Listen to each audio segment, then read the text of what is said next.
Hello mga mami, especially sa mga first time mom. So ito na nga, first time ni Camilang mag-attend ng first birthday party. So ayan, nag-enjoy talaga siya sa mga mukbang, sa mga food sa birthday. Baby pa lang si MK, sinasanay na talaga namin sa maraming tao. Kaya naman, nang umattend siya ng first birthday party, is na-amaze siya sa lahat ng tao na nakita niya, especially sa mga laro. Kaya naman, na-realize ko na at an early age, pwedeng expose si baby sa socialization. Since baby pa siya, hindi pa siya makaka-join sa mga parlor games. Kaya naman, pinanood ko lang siya sa mga batang sobrang saya sa naglalaro na parlor games.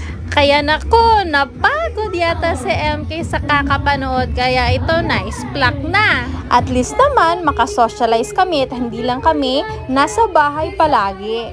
Salamat pala sa mami na nag-invite sa amin sa birthday!